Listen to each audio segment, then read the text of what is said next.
Hi everyone and welcome. I hope you're having a great week. I want to talk about a topic that makes people feel very disgusted and confused about Islam. You can see apologists making articles on Western media, or you can also see Muslims on Muslim platforms trying to get rid of misconceptions about this issue by completely ignoring factual Islamic sources. It is a topic that is occasionally discussed in the West, especially in connection with Muslim immigration. Sex slavery and rape. I won't go much into the rulings about rape because I think that's a huge topic that needs further analysis. But I'm going to focus on how Islamic sources allow the disgusting practice of having sex slaves. I wanted to say women that are considered property, but that would just be women, so. According to our times and common sense, if you have non-consensual sex with a woman, no matter who she is, that is rape. If you have a servant at home and you think you can just make her have sex with you because she is your servant, that is rape. If a woman depends on you in any way and you have sex with her without her wanting it, or despite her explicitly being against it, that is rape.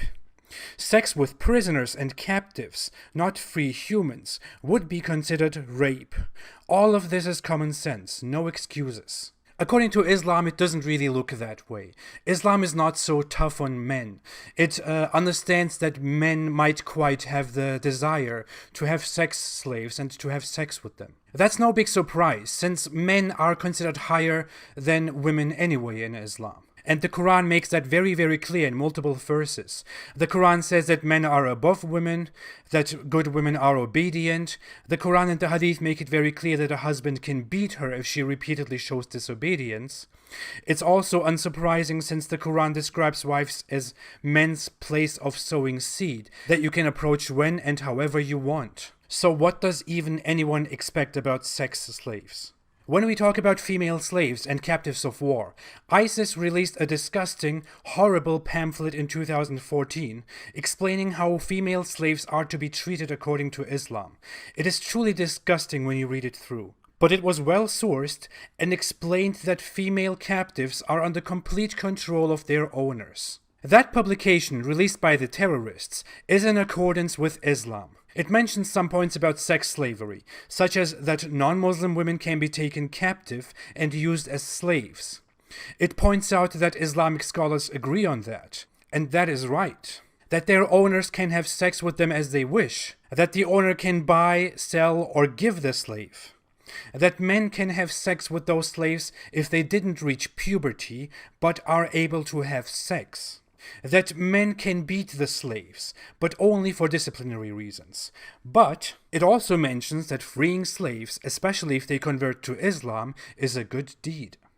I know all of this sounds disgusting and horrifying, but if you look further into it, you can see that ISIS did indeed follow Islamic teachings. If you are in a state of war or in any form of battle with non-Muslims and heretics, it is totally Islamic to take captives among them and to distribute the women among the Muslims. And to go further, Islam allows to have sex with those slaves, even if they are married, because Islam considers their marriage to other people, to polytheists, invalid.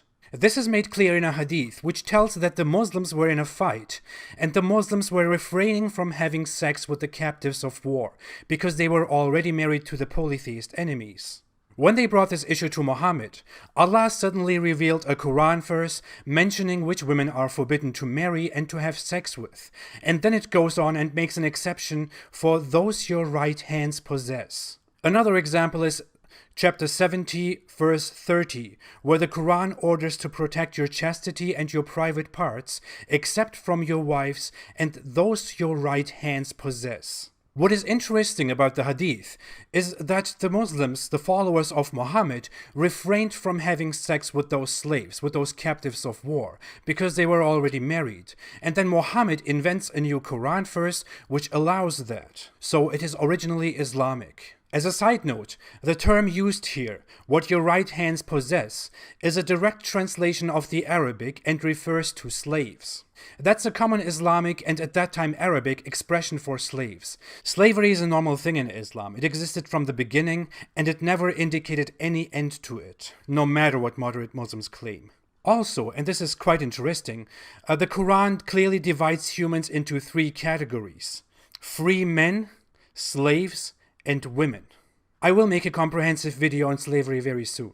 Let's come back to sex slaves. As said, a Muslim can have sex with his female slave. Some moderate Muslims take a hadith and try to explain that it's actually not allowed. It is one specific hadith which explains that a man had sex with his wife's female slave and that Muhammad ordered to punish him. That's very dirty because the hadith talks about a man having sex with his wife's slave, not his own.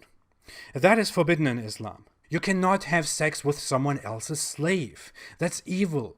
Only your own slaves. As you can see, moderate Muslims value context very much when you criticize Islam, but many of them don't even care about context when it comes to defending Islam. If you want to see a source which mentions sex with slaves in practice, there is also one that mentions how a Muslim came to Muhammad to tell him that he has a slave girl at home who carries water at home, and that he has sexual intercourse with her. Muhammad is totally fine with that, and they only talk about whether getting her pregnant or not is fine, and Muhammad says that it doesn't matter. Buying and selling slaves is also totally Islamic. Proof can be found in the hadith books of Sahih Bukhari, which is the most important, or the second most important source after the Quran. In those, there are multiple verses saying that Muhammad bought and sold male and female slaves, and also that he owned a lot of female and male slaves. Muhammad also had a weird sex issue with one of his female slaves that his wives disagreed with at some time, but let me leave that to a dedicated video. As for the age of sexual interaction, there is really no restriction, no source at all in Islamic scriptures. The only thing ever mentioned is that sexual intercourse should only occur if the woman is able to have sex. So the ISIS pamphlet is not wrong about having sex with slaves that didn't reach puberty yet. Disgusting. Sex slaves are also obligated to have sex only with the owner. The owner can have sex with an unlimited number of slaves and his wives.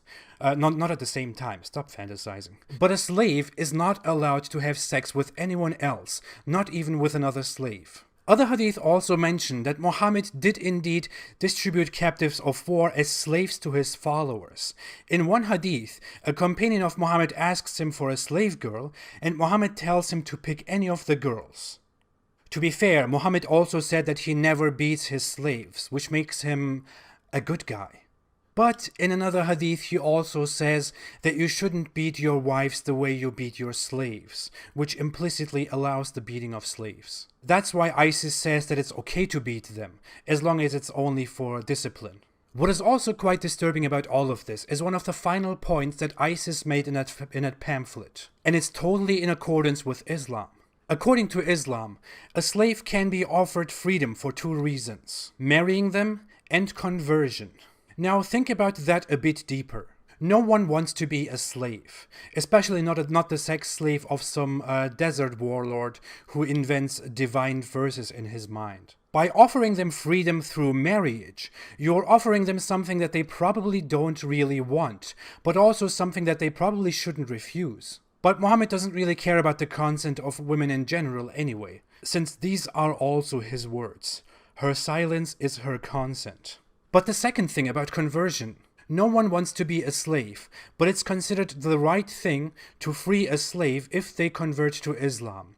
And slaves are offered the option to convert to Islam and to be freed. That's a very ugly concept of conversion to a religion that you have to stay in for the rest of your life. So much for no compulsion in religion. As you can see, ISIS, with its declaration, is not very far from Islamic teachings in this, if at all. If you look at such publications from ISIS and you feel totally disgusted because they are so twisted, then you should probably ask yourself why you are so tolerant of Islam, if you are still tolerant of Islam. Thanks for watching. If you like this video, please don't forget to subscribe, to like, and to share. My channel is not monetized and never will be, so you can watch everything without ads.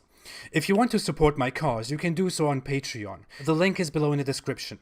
Thank you all so much for your time and your support. Spread this knowledge. Inform every single person about Islam so that everyone knows what this religion is about. Have a great weekend and stay away from Islam.